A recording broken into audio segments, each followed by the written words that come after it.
8 residential plots will be up for sale in the next fiscal year, with the first Tuen Mun site expected to yield some 500 units. Sources say basketball betting will be available as early as 2026 if the legislation could be passed by September. And Donald Trump threatens to double tariffs on Chinese goods to 20% starting next Tuesday. Beijing vows to take all necessary countermeasures.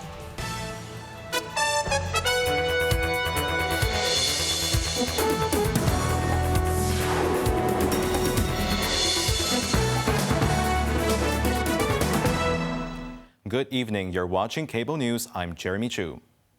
The Development Bureau has unveiled its land sales plan for the 2025 to 2026 fiscal year, targeting the release of 8 residential sites as announced in the latest budget proposal, which could yield approximately 4,450 new housing units upon completion.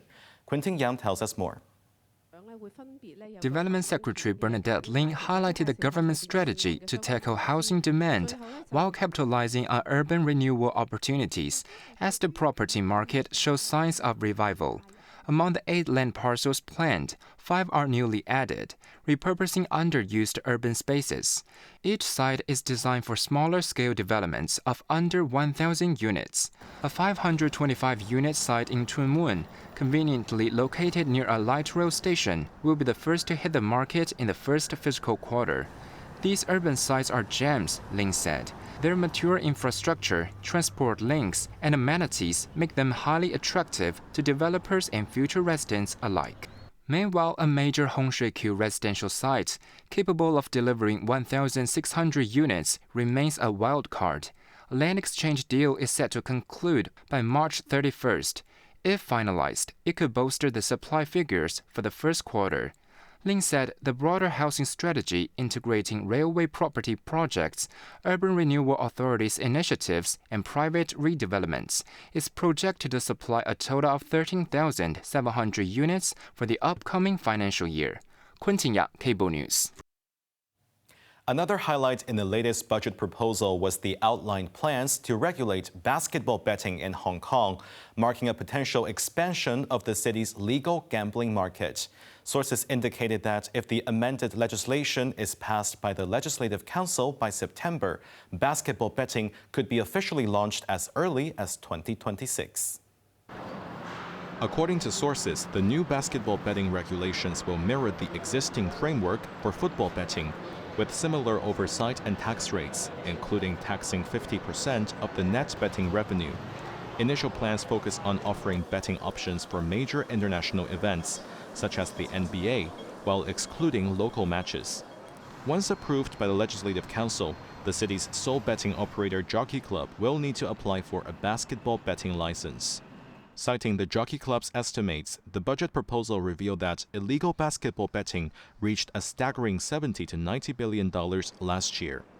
If basketball betting is introduced starting in the next fiscal year, it is projected to generate $1.5 billion in annual revenue for the government by its 4th year. With the budget deficit projected to shrink to $67 billion and the financial reserve falling to a 14-year low of $580.3 billion in the next fiscal year, Financial Secretary Paul Chen believes the worst is behind us. There are uncertainties and external complexities given the geopolitics. But on the other hand, mainland's economy is growing. It is our hinterland. And with the efforts, all our efforts of the government and various parties in the communities, in terms of attracting investments, attracting talents to Hong Kong, we have achieved considerable results on attracting strategic enterprises. We have attracted about 66. Another batch of over 10 companies will be announced next month. Altogether, these companies will be investing over $50 billion in the next couple of years. Remarking on the slimming of civil servants' establishment, the finance minister pledged to public servants' efficiency via the use of technology and to ensure the quality of government services. Meanwhile, Secretary for Culture, Sports and Tourism Rosanna Law struck a defiantly optimistic tone on the city's ambitions to reclaim its spotlight as Asia's premier events hub, countering concerns over budget cuts and competition from rivals like Singapore. Quentin Yang reports. At a press conference on the new budget measures, Tourism Minister Law framed the Tourism Board's budget cut as prudence over panic. The board will receive roughly $1.24 billion next fiscal year, down from this year's $1.52 billion, as announced by Financial Secretary Paul Chen. Law urged the board to deploy resources with surgical precision and tap into its reserves. This is the moment to innovate, not just spend, she said, emphasizing partnerships with businesses to fund events. The dual challenges of fiscal prudence and regional competition loom large, responding to reports that Singapore outmaneuvered Hong Kong to secure pop icon Lady Gaga's upcoming tour stop. Law dismissed the notions of a rivalry, insisting the city remains a top draw. Of course, we are doing all we can with the Kai Tak Sports Park, the Tourism Board, and other relevant bodies to try to attract and invite as many as possible international mega events to Hong Kong. It may or may not necessarily be just popular concerts. There can be other mega events as well. Highlighting Hong Kong's pipeline, she noted British band Coldplay's April concert, the Hong Kong Sevens rugby tournament, and Asian superstars and long-absent icons are set to take the stage later this year. Quentin Yang, Cable News. Separately, for the grand opening ceremony of Kai Tak Sports Park tomorrow, showgoers are urged to use public transport instead of driving to the venue. A drop-off zone on Song Won Tai Road will be available from 2 p.m. onwards. The ceremony will begin at 6:30 p.m., with gates opening for attendees at 4:30 p.m. To accommodate the event, MTR will increase the frequency of trains on the Tuen Mun line. Additionally, Kai Tak and Song Won Tai stations will implement one-way exit arrangements in response to crowd control measures. A designated taxi drop-off zone on Song Won Tai Road will be available from 2 p.m. onwards. 參與一啲大型嘅活動咧，講緊係一啲好大型數以萬計觀眾去嘅活動咧。Sports Commissioner George Tsoi noted that while the park's parking spaces are intended for visitors to nearby retail outlets on regular days, accommodating thousands of vehicles during major events would cause significant traffic congestion, asking spectators not to drive to the venue during large-scale events. Meanwhile, as of last night, 43% of the 8,500 publicly sold tickets have been collected. Spectators are advised to redeem their tickets by 3 p.m. The government said it is necessary to review the traffic-related fees and fines while taking citizens' affordability into account. At a press conference on budget initiatives, Mabel Chen, the transport chief, pointed out that parking meter charges as well as the fixed penalty for illegal parking have remained unchanged for 3 decades. Thus, relevant adjustments are needed for better traffic management. Regarding the proposal to introduce a boundary facilities fee for private cars at land-based border crossings, Chen did not reveal whether the SAR has been in touch and discussed with the mainland authorities on the new fee. She reiterated that the SAR government has been promoting the integration within the Greater Bay Area and will reflect user pays and affordable user pays principles in the future cross-border railways projects. A 37-year-old man died after being infected with the B virus following an attack by a wild monkey last year. This marks the city's first recorded case of human infection and death from the virus, which is typically found among wild primates and can be transmitted to humans. The Center for Health Protection noted on its latest monthly medical journal, Communicable Diseases Watch, that the incident occurred in late February last year at Kam Shan Country Park, where the man was injured by a monkey. A month later, he was hospitalized with fever and confusion and later tested positive for the virus. Despite treatment at Yan Chai Hospital's intensive care unit, the man went into shock in mid-June and passed away a day later, without any prior health issues. In April last year, the CHP added the B virus to its list of notifiable diseases and alerted doctors across the city. No new cases have been recorded afterwards. Although the disease is very rare globally, residents are urged to avoid contact with wild monkeys and seek immediate medical help if bitten or scratched. U.S. President Donald Trump threatened to double tariffs on China from next Tuesday, as well as imposing 25% levies on Mexican and Canadian goods.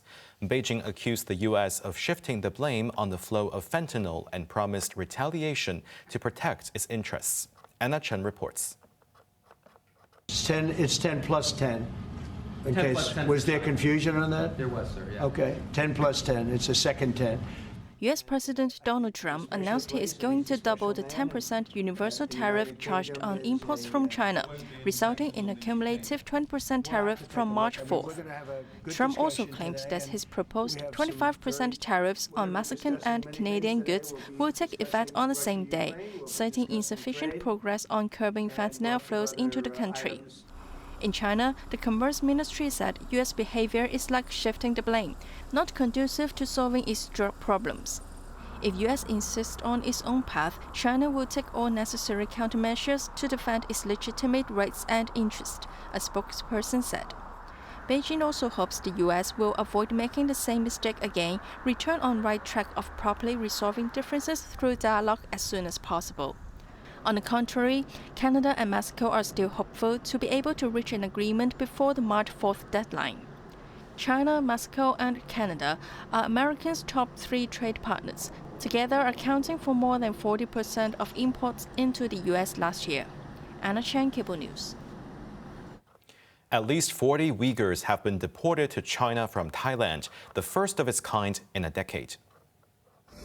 Thailand authorities released video of the Uyghurs arriving at Xinjiang province yesterday. The group of about 40 Uyghurs were flown back from Bangkok after being held for over 10 years in Thailand. The returned Uyghurs were seen receiving health checks and eating, with the presence of unidentified officials.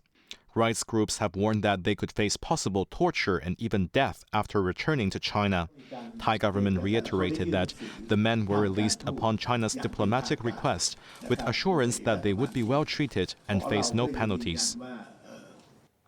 The presidents of the U.S. and Ukraine are meeting in Washington today and are expected to sign a deal offering U.S. access to Ukraine's rare earth minerals, but without the U.S. security guarantee as demanded by Kyiv. Anna Chen has the story. Amid tensions between the U.S. and Ukrainian leaders, Donald Trump and Volodymyr Zelensky will be meeting in Washington, D.C. today and potentially sign a deal which would give the U.S. access to Ukraine's rare earth minerals. The meeting comes a day after Trump hosted UK Prime Minister Keir Starmer at the White House, in which the US leader insisted that his Russian counterpart, Vladimir Putin, would keep his word on a peace deal for Ukraine, arguing that US workers extracting critical minerals in the country would act as a security backstop to deter Russia from invading again. Under the breakthrough agreement, very unusual, which everyone said was difficult to get, but it's really very good for Ukraine and very good for us. The American taxpayers will now effectively be reimbursed for the money and hundreds of billions of dollars poured into helping Ukraine defend itself, which by and of itself is a very worthy thing to do. Earlier in the Oval Office, Trump was asked by a reporter whether he still thinks Zelensky is a dictator. Did I say that? I can't believe I said that. Next question. He added that his relationship with Zelensky is very good and are digging their hearts out. On the minerals deal, Kyiv and Washington are expected to manage an investment fund on equal terms. However, experts expressed doubts over Ukraine's zero proven reserves of rare earth minerals or processing facilities, so the deal may have many complications and make it difficult for the U.S. to get the benefits out of it. Anna Chen, Cable News.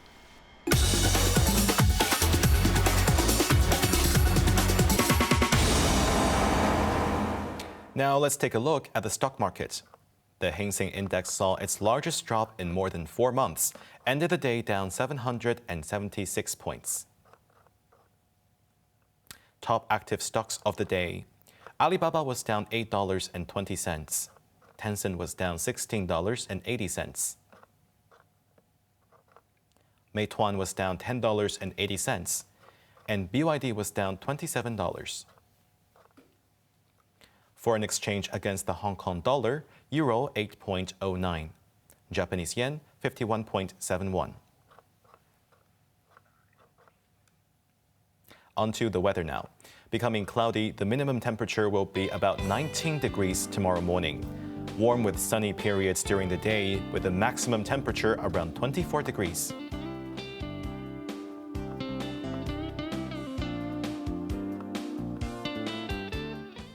That's our news tonight. I'm Jeremy Zhu. Thank you for watching and good night.